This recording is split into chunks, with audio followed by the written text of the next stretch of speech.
One more. Chapter 20. Magga, Vagga. Magga is the path. 273. Of all paths, the Eightfold Path is the best. Of all truths, the Four Noble Truths are the best. Of all states, passionlessness is the best. Of all humans, the Seeing One, the Buddha, is the best. 274. This is the only way. There is none other for the purification of insight. Tread this path and you will bewilder Mara. 275. Walking upon this path, you will make an end of suffering. Having discovered how to pull out the thorn of lust, I expound the path. 276. You yourselves must strive. The Tathagatas only point the way. Those meditative ones who tread the path are released from the bonds of Mara. So this is talking about the Noble Eightfold Path. It's the best of all paths. And of all states, passionlessness is the best. Free of passion. Passions refers to lust as well as anger. This last part is quite important. You yourselves must strive. The Tathagatas only point the way. So the Buddha only teaches us the path. It is up to us to strive. Nobody can help us except ourselves. And the Dhamma. That's why there's one important saying of the Buddha. Be a lamb unto yourselves. Be a refuge unto yourselves with no other refuge. Take the Dhamma as your lamb. Take the Dhamma as your refuge with no other refuge. So nobody can help us except ourselves. And nothing can help us except the Dhamma. So we must learn the original Dhamma of the Buddha found in the Nikayas and put effort. Always remember life is short. 277. All volitions are impermanent. When one sees this with wisdom, one turns away from suffering. This is the path to purification.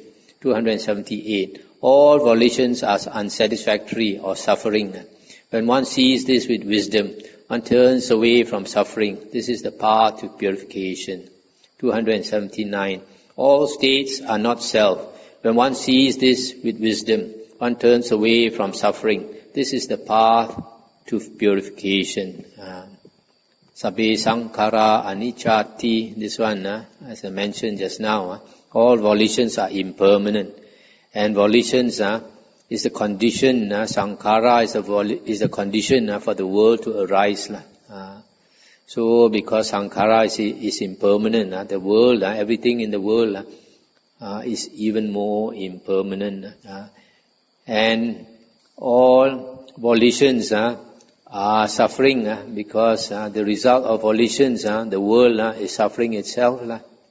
Everything in the world is a cause of suffering. If we cling to it, it gives us happiness only for a short while, and later that happiness turns to suffering. And this world is always a world of, always two-sided. Because if you have happiness, you must have suffering. If you have white, you must have black. If you have short, you must have tall. And all states, these all states, this last part, Sabbe Dhamma Anattati. Sometimes people like to translate Dhamma as mental states. But this Dhamma, in my opinion, is not only mental states, but also physical states. This Dhamma refers to that Nama Rupa. Nama Rupa, everything in this world, all these states in the world, Nama Rupa, as the physical part and the mental part, are not self. In other words, there's nothing in the world that is Atta. Atta means something, this self means something that is permanent, that will never change, that has a core. But everything in the world, there is no core. Everything is changing. Everything is in a state of flux. We think this body is so real. We think there is a self in this body. But when we examine the body is made up of cells. and all the cells are like foam. The Buddha says this body is just like foam. When you see a lump of foam, consists of bubbles, and these bubbles arise and burst, arise and burst. Just like when you wash your clothes, you put a lot of fab, and you start to shake your clothes, you see a lot of foam form. And you can see this foam, there's no core in that foam. There's no essence, there's no something solid that is unchanging. All the bubbles, they last only a short while and then they burst. So in the same way, our whole body, even though it looks so solid, so real, consists of cells. And all these cells in our body, is just like the bubbles in the foam. They last for a short while and then they die. Last for a short while and die. And according to science, every 7 years, all the cells in our body would have changed. So every 7 years we get a new body. We are like a bionic man. So because of this, there is no atta, no self. That's why it says sabbe dhamma anattati. Nothing in the world has a self, has a core, has an essence. Sometimes people like to translate this atta as soul. It's not soul. It's not soul. Soul, in the Christian sense, there is no soul, like what the Christians say, because in the Christian sense, a soul is something that is permanent, is everlasting. But the Buddhist soul is different. The Buddhist soul is something that is impermanent, also a flux of energy. It's because the people who follow the Abhidhamma, they say that there is no soul, so they believe that when a being dies, nothing leaves his body. When the being dies here and takes rebirth in the womb, they say the consciousness in this human body stops. And then the consciousness starts in the womb. But that's not what the Buddha said. The Buddha says that there is a soul, that when we die, the soul comes out of the body and enters the womb. But it does not enter the womb immediately. It has to wait for conditions. What is the condition? Mother and father must come together. Secondly, mother must be in the right season, fertile. Then the egg is fertilized. Then this, in the suttas, is called a gandhabba. In later books, it's called an intermediate body. This gandhabba or intermediate body waits for the time to enter the womb. Then it physically enters the womb and then lodges itself there, and a new being is born, is created, a fetus. So that is what the sutta says, very different from what the Abhidhamma says. So we must always be very careful about later books. Later books, they mix some Dhamma with our Dhamma. So the only books that we can trust are the early discourses of the Buddha. I always reiterate, I always say that the Buddha already informed us that the true Dhamma will last 500 years. So for the 500 years after the Buddha passed away, we had the true Dhamma, the real Dhamma. And during this time when the people practiced the real Dhamma, there were no Buddha statues. Nobody prayed to Buddha statues. Only 500 years later, in Gandhara in India, they started to make Buddha statues. So during this period of 500 years after the Buddha passed away, during Emperor Asoka's time, he made these stone pillars, and he got the workers to carve on these stone pillars the discourses of the Buddha. And now they dig up these stone pillars.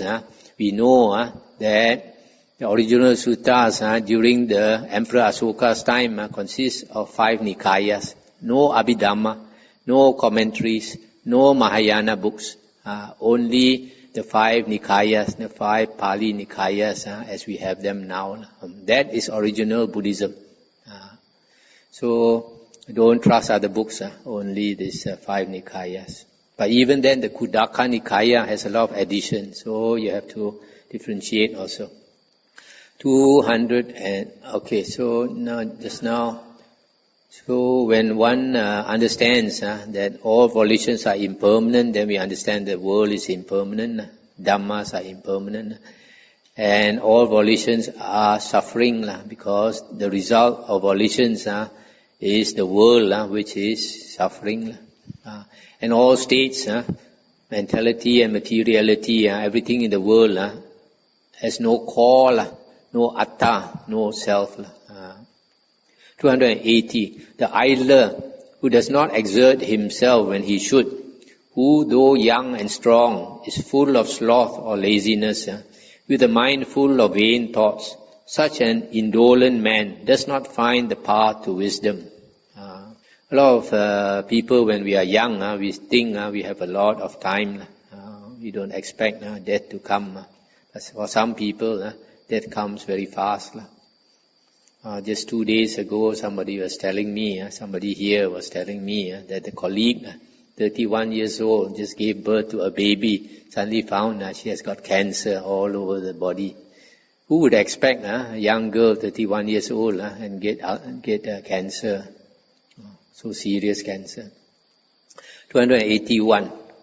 Watchful of speech, well controlled in mind, one should not commit evil with the body.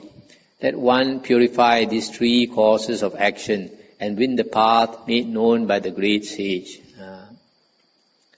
So we should be controlled in body, speech and mind. And don't be lazy, as the previous verse says.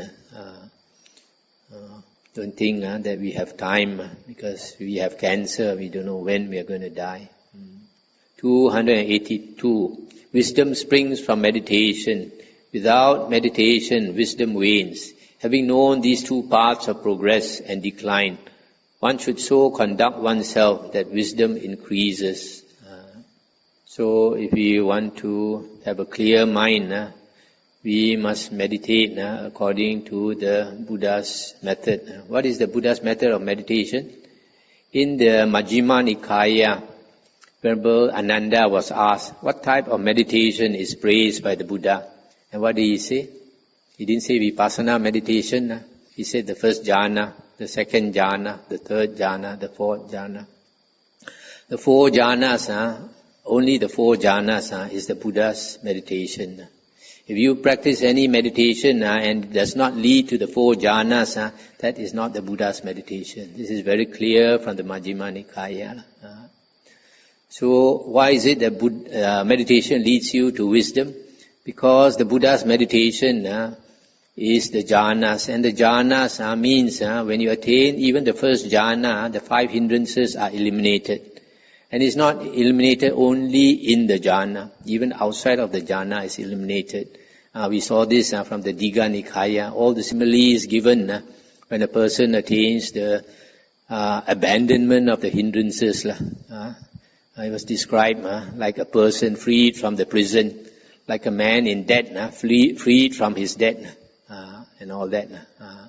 So the abandonment of the defilements is permanent. But even though it's permanent, abandonment of the defilements, the 5 hindrances, not defilements, the 5 hindrances, it does not mean they are totally eliminated. That means not even a little bit of it. They are called hindrances when they are strong and obsess our mind. When they obsess our mind, sensual desire, ill will or anger, sloth and torpor, restlessness and worry and doubt. These 5 things, when they are strong, they are called hindrances. When we attain the jhanas, they are reduced to a very low extent. When they are reduced to a low extent, they don't hinder us anymore, so they are not called hindrances. They are only totally eliminated by the Arahant, because the Arahant has pulled out the roots of the 5 hindrances, so they are totally eliminated. For other people, they are not totally eliminated. They are just cut down to such a low extent that they are no more called hindrances. That's why if you meditate the Buddha's way, the samatha meditation, and then your hindrances are reduced, then you can see and know things as they really are. Yatta Bhutta Jnana Dasana, the Buddha says, knowing and seeing things as they really are. There's only one condition, and that one condition is the samadhi, attainment of samadhi, where the 5 hindrances are eliminated. 283. Cut down the forest, but not the tree. From the forest springs fear. Having cut down the forest and the underbrush, be passionless, O monks. What do you mean by cut down the forest but not the trees? It's just like if a person is bitten by a snake and you want to remove the poison because the poison will kill that man if the poison is not removed. Even you have to cut off your arm, you cut off your arm to save the life, but you don't kill the man. As they say, don't throw away the bath water with the baby in it. So when we cut the forest of our defilements, we don't kill the self. There was one case, it might sound a bit coarse, but I'll quote to you from the Vinaya books. There was one monk, he was troubled very much by lust. So much troubled by lust that he couldn't stand it. What did he do? He cut off his sexual organ. So when the Buddha heard of it, the Buddha said, that foolish man, he cut off one thing when he should have cut off another thing. So here this cut down the forest, but not the tree. 284. For so long as the underbrush of desire, even the most subtle of a man towards a woman, is not cut down, his mind is in bondage, like the suckling calf to its mother. This desire, this lust, is extremely hard to cut. So especially for the opposite sex. That's why samatha meditation is so important. When we practice samatha meditation, then we attain one-pointedness of mind, and then the sensual desire is no more a hindrance. It is cut down to such a low extent that you are not troubled by it. 285. Cut off your affection as one plucks with the hand an autumn lotus. Cultivate only the path to peace, to Nibbana, as made known by the Exalted One. This affection is a source of suffering, but to cut it off, it's difficult unless you understand the urgency. If you understand the urgency that you don't cut off your affection, your attachments, when death comes to you very soon, you will have a lot of suffering. All those things that you attach to turns the opposite, becomes your enemy, becomes your very obstacle to happiness. 286. Here shall I live during the rains, here in winter and summer. Thus thinks the fool. He does not realize the danger. Earlier we read one verse where the sleeping village is swept away by the flood. So in the same way, these most worldly people, they make plans, long-term plans. During the vasa, the rains, I'm going to stay here. During the winter, I'm going to go there. During the summer, I'm going to go for my here and there. So he does not realize that death is just very close by. Any time will touch him on the shoulder. 287. As a great flood carries away a sleeping village, just so death seizes and carries away a man with a grasping mind, doting on his children and cattle. 288. For one who is assailed by the destroyer, there is no protection by kinsmen. None there are to save him. No sons, nor father, nor relatives. 289. Realizing this fact, that the wise man, restrained by morality, hasten to clear the path leading to Nibbana. So here we see again the great flood carries away a sleeping village. So a person is attached to the children and the property, death will carry away. And 288, this destroyer is death. When death comes, nobody can save you. No relative can save you.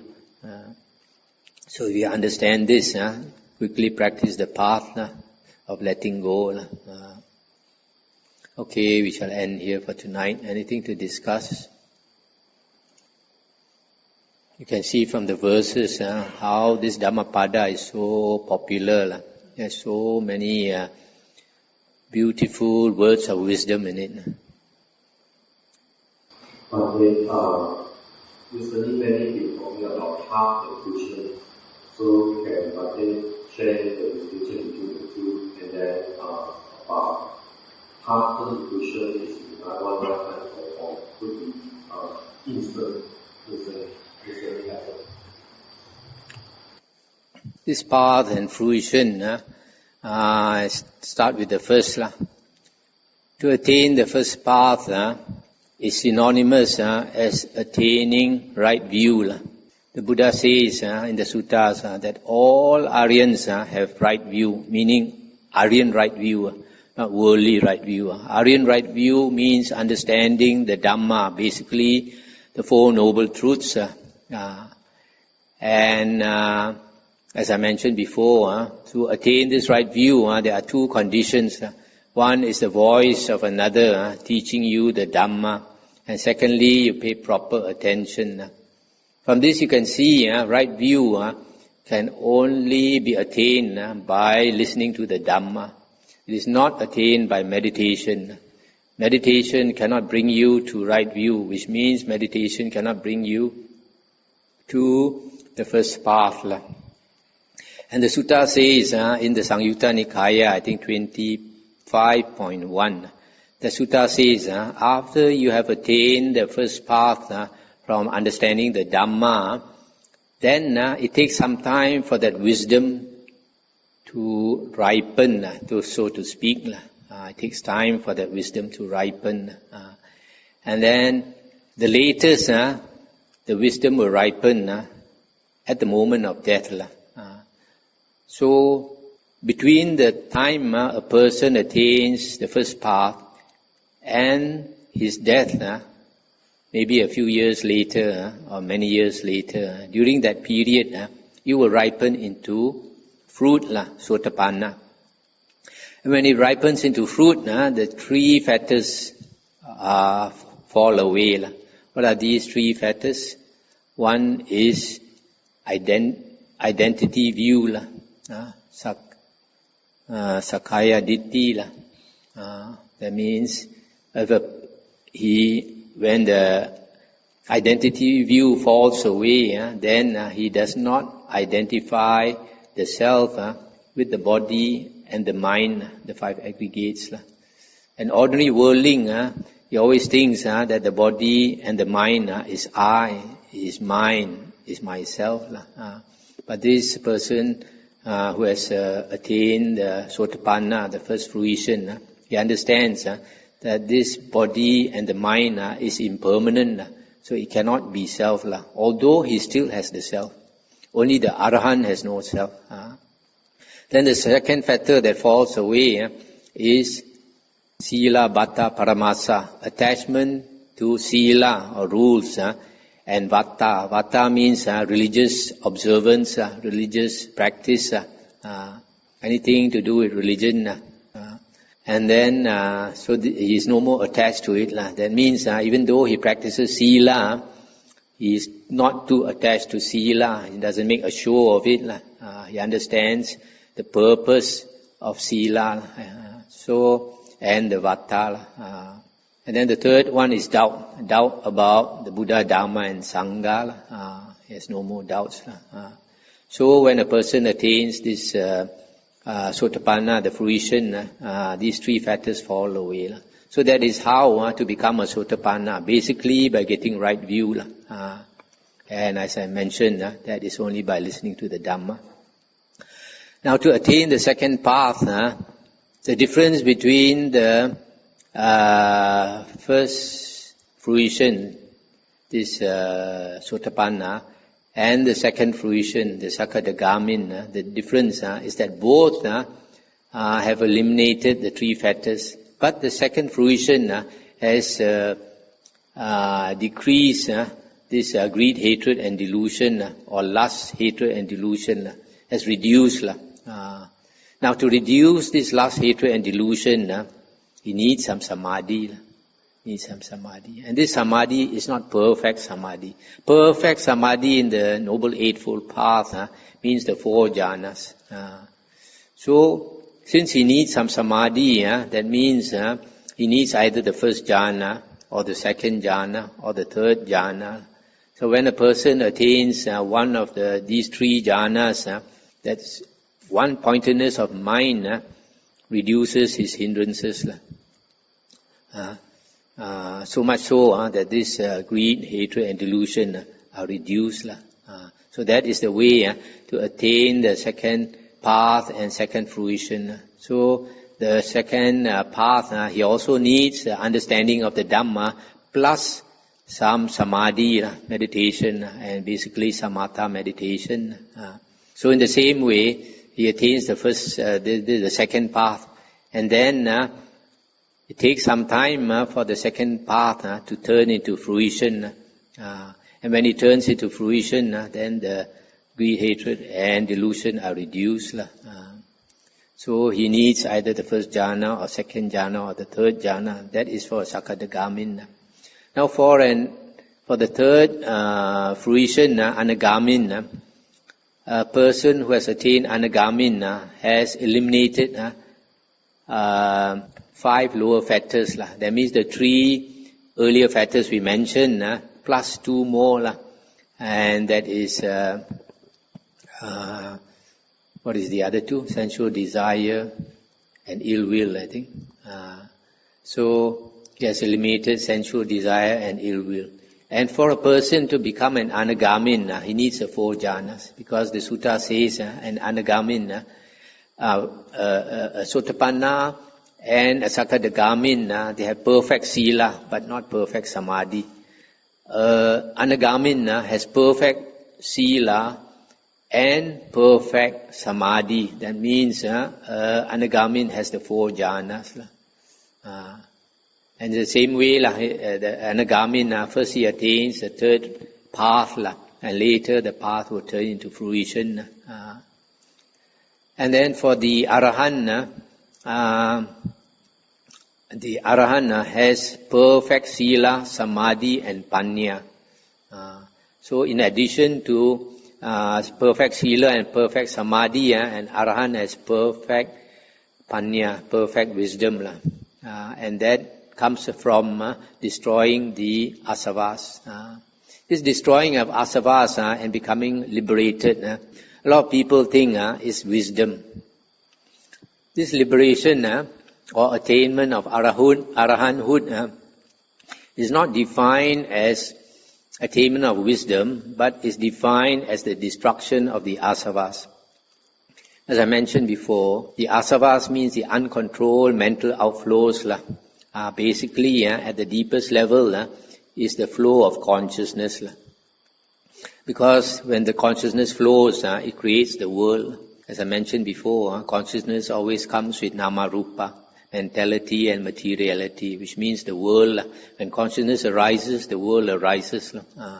So when a person has destroyed the asavas, he has destroyed the tendency of the mind to flow. So when an arahant passes away, because he has destroyed the tendency of the mind to flow, the consciousness stops flowing. So that's why an arahant is not reborn. As I mentioned also in the suttas, the Buddha confirmed by saying that the consciousness of the arahant will never take rebirth again. So that is the arahant. Also in the same way, the arahant first must attain the path, and then it turns to fruition. So it takes time, not like the Abhidhamma says. The Abhidhamma says when you attain the path, immediately it turns to fruit. If a person attains the path and immediately the next conscious moment it turns to fruit, that means a lay person can never do dana to a path attainer. Yes or not? Cannot do dana to a path attainer. By the time you want to do dana to the path attainer, he's already become a fruit attainer. Yeah. But in the suttas, the Buddha says it is possible to do dana to a path attainer, it is possible to do dana to a fruition attainer. Both also possible. That's why this Abhidhamma teaching contradicts the suttas. Because a lot of people are not well versed, not knowledgeable about the suttas, that you don't see the contradictions in these later books. Okay? You can ask about any topic not related to this, what we are discussing tonight.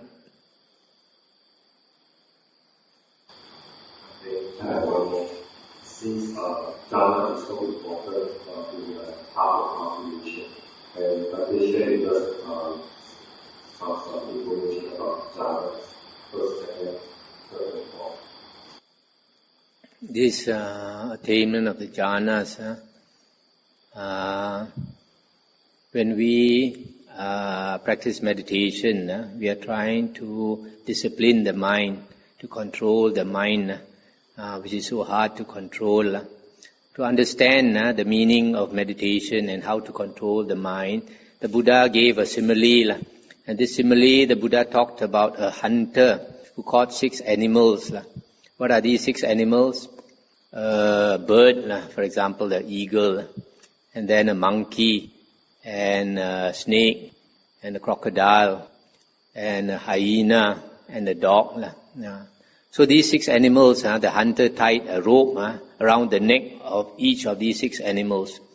And these 6 ropes, he tied them together into a knot, and he let the animals loose. What happens?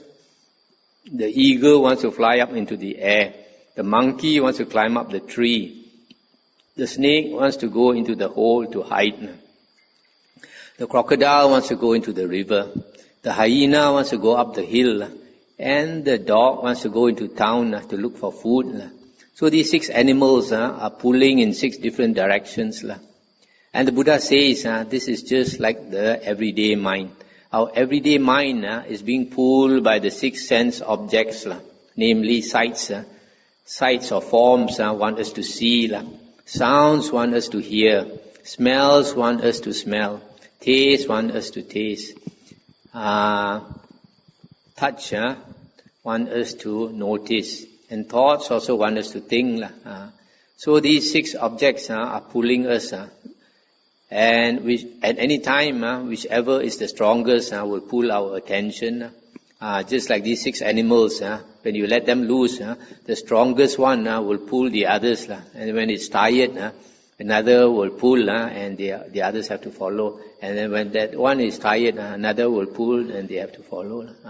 So like now you're listening to the Dhamma talk. If suddenly outside there's a car horn suddenly, so loud, your attention is pulled there.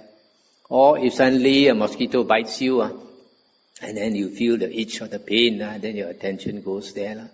So our attention is always pulled from one object to another. And this is the everyday mind, and this you can also call momentary concentration. Momentary concentration, changing from one object to another, is what we practice every day, every moment. Even a mad person has momentary concentration because he keeps thinking of this and keep thinking of that. Even when you're sleeping, you have momentary concentration. When you're dreaming, you are mindful of your dream. All the time you're mindful of something, one object after another. That is ordinary mind, the momentary concentration. Now the Buddha says, for the hunter to discipline the 6 animals, what must he do? These 6 ropes he must not let loose. The 6 ropes he must tie around a stout post. And then when he ties the 6 ropes to the stout post, the animals, even if they want to fly up or to climb the tree, they can only go round and round the post, round and round until they are tired, and then they will sleep quietly beside the post.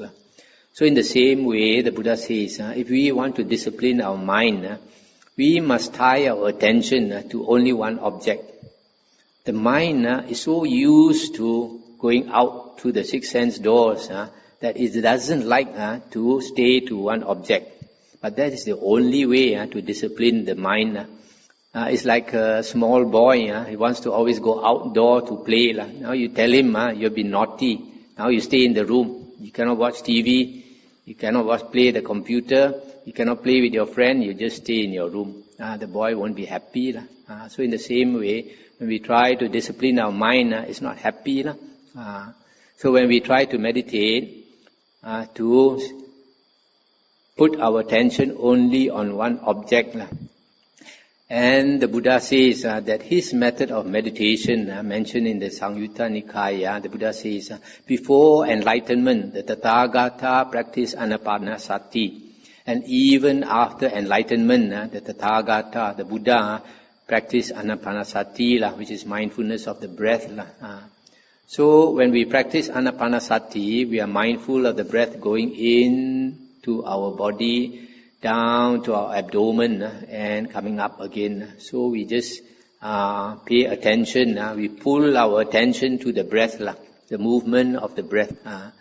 And this paying attention to the breath is not like what the Visuddhimagga says, pay attention to the tip of your nose or the top of your lips. No, it's paying attention to the breath body. The Buddha says, the breath body. So we are paying attention to the breath itself. So if you want, you can follow the breath. When you pay attention to the breath, the mind will run off, maybe to your office. You're thinking of your office, or you're thinking of your family, or you're thinking that I close the window. So when it goes away, we have to pull it back to our breath. Every time it runs away, we pull it back to the breath. And that is called vitakka. Thought directed to your breath and only your breath. So if it goes, your straying mind tells you, wow, today very hot. That you don't bother, you just pull it back to your breath. Or you feel my leg is giving me pain, also don't bother, pull it back to your breath. Unless the pain is so extreme that it is a nuisance, your attention is always pulled to your pain. In which case, you shift your leg. Otherwise, you just pay attention to your breath. So you keep paying attention to your breath. So every time it runs away, you pull it back to your breath. That is vitakka. And after you pull it back to your breath, you sustain it on your breath. That is called vichara. Vichara is translated as thought sustained on your breath. That is vichara. So you keep practicing, and it takes 1 or 2 years before you can have some skill to stay with the breath. That's why meditation is very difficult. For some people, even 1 or 2 years also cannot. So you keep practicing, always pulling back to your breath. Pulling back to your breath and staying with your breath. Pulling back with your breath and staying with your breath. So only use these two things, vitakka and vichara. So of course you must sit comfortably and not too hot a place. In a place where you're not disturbed by mosquitoes and insects and all that. So you are able to meditate properly. So if you are able to follow your breath and sustain it on your breath, and then slowly your attention, your mind becomes one-pointed. When it becomes one-pointed, piti and sukha will arise at the same time as ekagata. Ekagata is one-pointedness of mind. So when this delight arises, delight means you are delighted that your mind has calmed down and your mind is one-pointed. Sukha means the bliss. You feel the bliss that you have never experienced before. It's very blissful. So when this bliss arises, you are delighted, and your mind is one-pointed. So these three factors, when they arise together, these 5 factors, when they arise together, you attain the first jhana. Nowadays, some meditation teachers talk about the light and all that. If the light was important, the Buddha would have mentioned it as a factor, as a jhana factor. But the Buddha never mentioned light as a jhana factor. Only these 5 things are important. Light is not important. Light, whether light comes or light goes, we don't pay attention. When your mind is one pointed, it's natural that the light will come. But then it's not permanent. It will go away. Whether it comes or it goes away, you don't pay attention. If you pay attention to the light, you are missing your object. You are changing your object. You are not practicing anapanasati. Anapanasati means you are meditating on your breath and only your breath. Only one object. And you don't change that object. That one object represents the pose you tie your attention to. So that is the way you attain the first jhana. So after you attain the first jhana, because it's a difficult state to attain, you can lose it easily. You can lose it easily.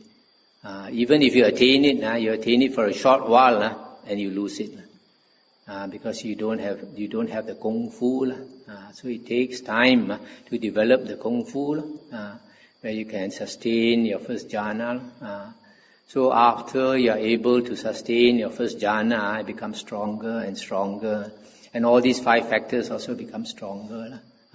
So when your piti and sukha are strong enough, then you change your attention from your breath, by which time the breath will become finer and finer and less noticeable. Then you change your attention to piti and sukha. You put all your attention on piti and sukha. When you change your attention to piti and sukha, then you have thrown away the vitaka and vichara. When vitaka and vichara goes away, then you enter the second jhana. So in the same way, you make your mind more and more still. You enter one jhana after another. Okay? Okay, shall we end here?